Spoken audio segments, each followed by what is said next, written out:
Hey guys, నమస్తే and welcome to hit TV. ఈ ఏడాది అంటే 2023 సంవత్సరం కూడా ఎప్పటిలాగే గడిచిపోయింది. ప్రతి సంవత్సరం లాగే పేజీలు మారుతున్నాయి. పేజీలతో పాటు కొన్ని మర్చిపోని సంఘటనలు, మరికొన్ని తీపి మధురానుభూతులను మిగిల్చింది 2023 సంవత్సరం.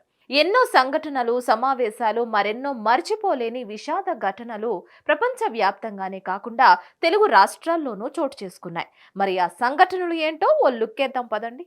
టర్కీ సిరియా భూకంపం. ఫిబ్రవరిలో టర్కీ సిరియాలో భూకంపాలు సంభవించాయి.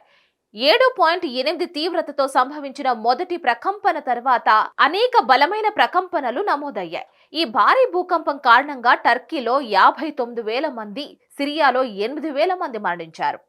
ఇజ్రాయెల్ పై హమాస్ దాడి. అక్టోబర్ 7న హమాస్ ఇజ్రాయెల్ పై అనూహ్య దాడికి దిగి ప్రపంచాన్ని దిగ్భ్రాంతికి గురిచేశారు. ఈ దాడిలో ఇజ్రాయెల్లో 1,200 మంది మరణించారు. హమాస్ దాదాపు 240 మందిని బందీలుగా పట్టుకుంది. ప్రతిస్పందనగా ఇజ్రాయెల్ యుద్ధాన్ని ప్రకటించింది. గాజాపై ఇజ్రాయెల్ జరిపిన దాడిలో 18,000 మందికి పైగా జనం మరణించారు. అత్యధిక జనాభా కలిగిన దేశంగా భారత్ 2023లో చైనాను దాటి భారత్ ప్రపంచంలోనే అత్యధిక జనాభా కలిగిన దేశంగా అవతరించింది. భారతదేశ జనాభా అంచనా 1.43 బిలియన్లు. అంటే 1 బిలియన్ అంటే 100 కోట్లు. రాబోయే దశాబ్దాల్లో భారతదేశం అత్యధిక జనాభా కలిగిన దేశంగా కొనసాగే అవకాశాలు కూడా ఉన్నాయి. చరిత్రలో అత్యంత సుదీర్ఘమైన ఉష్ణమండల తుఫాను ఫ్రెడ్డీ 2023లో సంభవించి భీకర యుద్ధాలకు సాక్ష్యంగా నిలిచింది. కీలక పరిణామాలు చోటు చేసుకున్నాయి. ఊహించని పరిణామాలకు వేదికైంది. తుఫాన్లు, వరదలు విలయం సృష్టించాయి. ఫిబ్రవరి 5న ఫ్రెడ్డీ తుఫాను మాలావి, మొజాంబిక్, నైరుతి ఆఫ్రికాలో విలయం సృష్టించింది. 1,400 మందికి పైగా మరణించారు.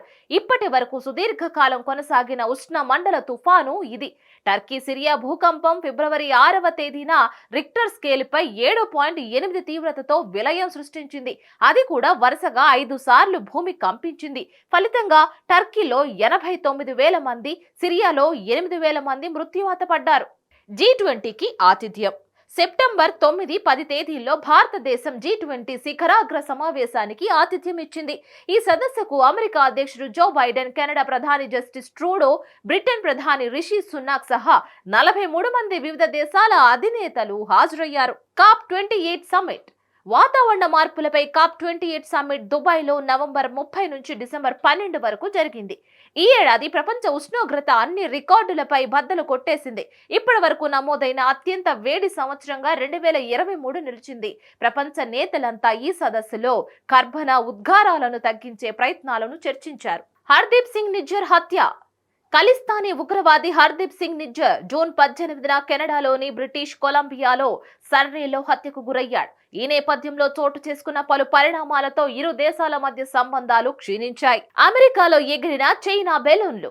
జనవరి 28 నుంచి ఫిబ్రవరి 4 వరకు చైనా బలూన్లు అమెరికా ఆకాశంలో ఎగురుతూ కనిపించాయి. ఈ బలూన్ల సాయంతో చైనా గూఢాచార్యం చేస్తుందన్న అనుమానాలు వ్యక్తమవుతున్నాయి. అమెరికా యుద్ధ విమానాలను పంపి బెలూన్లను ధ్వంసం చేసింది. ఈ ఘటన చైనా అమెరికా సంబంధాలలో ఉద్రిక్తతలకు దారితీసింది కూడా. ఎక్స్ గా మారిన ట్విట్టర్. బిలియనీర్ వ్యాపారవేత్త ఎలాన్ మస్క్ గత సంవత్సరం ట్విట్టర్ ను కొనుగోలు చేశారు. ఈ సంవత్సరం ఆయన ట్విట్టర్ పేరును ఎక్స్ గా మార్చారు. ట్విట్టర్ లోగోను కూడా మార్చారు. ఆఫ్ఘనిస్తాన్ భూకంపం. అక్టోబర్లో ఆఫ్ఘనిస్తాన్లో భారీ భూకంపం సంభవించింది.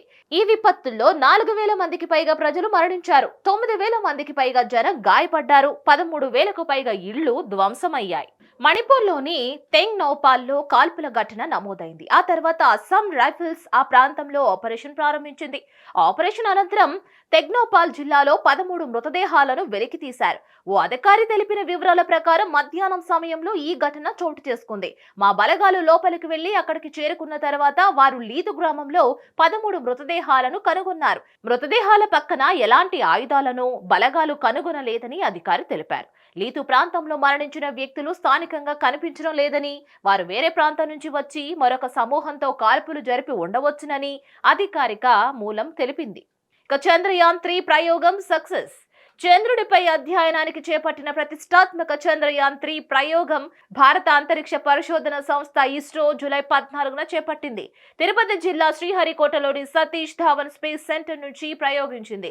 తొలుత జూలై 13న ఈ ప్రయోగం నిర్వహించాలని భావించిన లాంచ్ విండో అనుకూలతను పరిశీలించి ఒక్కరోజు వెనక్కి జరిపారు. అంటే జూలై 14 మధ్యాహ్నం 2:35 ప్రయోగం జరిపారు. ఈ ప్రయోగంలో కీలకమైన LVM-3P4 వాహక నౌకతో చంద్రయాన్-3 ఉపగ్రహాన్ని అనుసంధానించే ప్రక్రియ పూర్తి చేసి సక్సెస్ సాధించామని ఇస్రో చైర్మన్ సోమనాథ్ ప్రకటన చేశారు. Exam papers leakage. తెలంగాణ రాష్ట్రంలో 17 సార్లు ఎగ్జామ్ పేపర్స్ లీకేజ్ అయ్యాయి. గత 9 సంవత్సరాల నుంచి తెలంగాణ ప్రభుత్వం ఇప్పటి వరకు టీచర్ ఉద్యోగాలను భర్తీ చేయలేదు. పేపర్ లీకేజీ కారణంగా లక్షలాది మంది నిరుద్యోగులు రోడ్ల మీద పడ్డారని ఆందోళన వ్యక్తం చేశారు. ప్రతిపక్షం లేని పార్లమెంట్. 2023లో పార్లమెంటును కుదిపేసిన ఘటనలు ఇవే. పార్లమెంటులో అనూహ్య సంఘటనలు ఎదురయ్యాయి. ప్రభుత్వానికి ప్రతిపక్షానికి అంతరం పెరుగుతూ ఉంది. 2013 దీనికి సాక్ష్యం.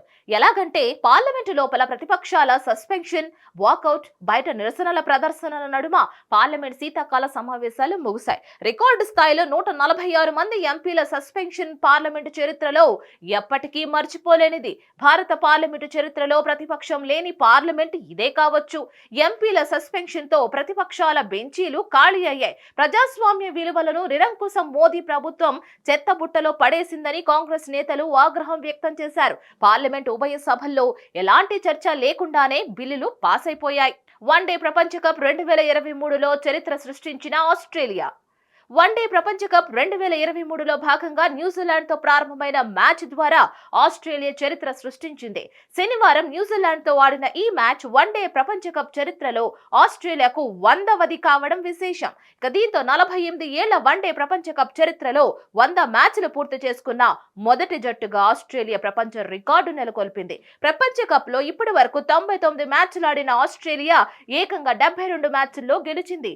25 మ్యాచ్ల్లో మాత్రమే ఓడింది. 2 మ్యాచ్ల్లో ఫలితం తేలలేదు. ఆ జట్టు విజయాల శాతం 70కి పైగా ఉండడం విశేషం.